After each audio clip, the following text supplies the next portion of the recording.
Dieser Mann ist den Mächtigen im Weg. Doch nachdem alle Versuche, ihn aus dem Weg zu räumen, gescheitert sind, ist Donald Trump zurück. Er wird der 47. Präsident der Vereinigten Staaten. Was für ein Comeback. Die geschlossene Phalanx aus Mainstream-Medien, Universitäten und Kulturindustrie wollte ihn vernichten, hat ihn entmenschlicht, hat ihn dämonisiert. Es wurden haarsträubende Anklagen erhoben, es wurden politische Schauprozesse gegen ihn veranstaltet, seine Anhänger wurden als White Trash beschimpft und seine Gegner waren wie Haie im Blutrausch.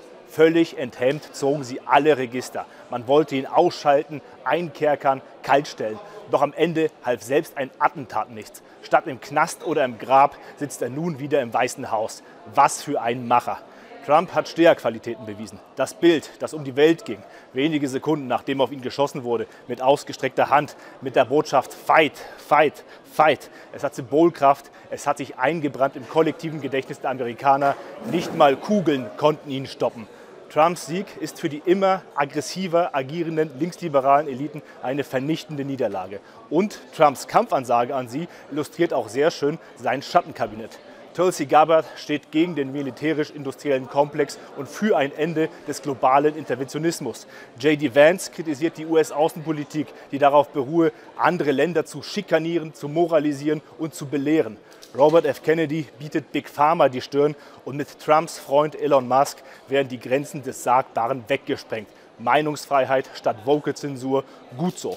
Nur jetzt muss Trump auch liefern. Frieden statt Krieg, und zwar sowohl in der Ukraine als auch in Nahost. Meinungsfreiheit statt Maulkorb. Richtiger Kulturkampf von rechts mit gewohnt gutem Entertainment.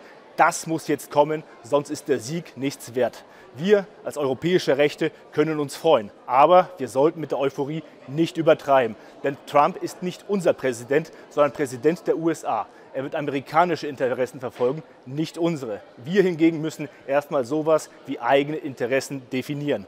Dafür braucht es einen Komplettaustausch des politischen Personals. Denn das, was wir haben, ist eine Katastrophe. Wir brauchen unseren eigenen Trump. Der Trump aus den USA wird unsere Hausaufgaben nicht erledigen. Wir müssen weiter für Souveränität kämpfen. Wir müssen weiter eigene Stärke aufbauen. Und wir müssen transatlantische Vassallentreue ablegen. Trump hin, Trump her. Trumps Sieg zeigt, dass Beharrlichkeit, Standfestigkeit, Unnachgiebigkeit und eine knallharte, durchaus auch konfrontative Rhetorik gegen eine scheinbare Übermacht gewinnen können. Das macht Mut, das können wir von ihm lernen. Glückwunsch Amerika, möge es unter Trump durch Abkehr von imperialen Irrwegen und globalistischen Sackgassen zu den Idealen der Gründerväter, insbesondere eines Thomas Jefferson, zurückfinden. Dann wird es seine Rolle als eine große Nation freier Menschen in einer multipolaren Friedensordnung finden.